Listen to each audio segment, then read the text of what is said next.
உங்களை எந்த காலத்திலையும் யார் கைவிட்டாலும், உலகே கைவிட்டாலும், ஊரே பகையானாலும், நட்பே நடுமுதுகில் குத்தினாலும், உங்கள் தாய் தந்தை மகன் பிள்ளை யார் உங்களை நடுத்தருவில் நிப்பாட்டினாலும், அந்த நேரத்தில் ஒரு பெரிய கரம் வந்து செம்மாந்திருக்கின்ற கரம், ஈத்து ஈத்து அருள் வழங்கிய கரம், சிவந்த கரம், மத்ஸ்யரேகை ஓடுகின்ற கரம், பாம்பு அணிந்த கரம், கணையாழி அணிந்த கரம், ஞானசம்பந்தரை ஆதரித்த கரம், கண்ணப்பரை பிடித்த கரம், அறிவாட்டு நாயனாருடைய கரத்தை பிடித்த கரம், மூர்த்தி நாயனாரை பிடித்த கரம், எத்தனையோ அற்புத அம்மையை அணைத்த தலம் கரம்.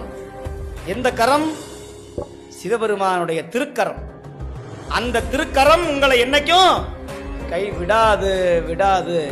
கைவிட மாட்டான் கனகசவேசன், நம்மை காத்திடுவான் கண்ணால் பார்த்திடுவான்.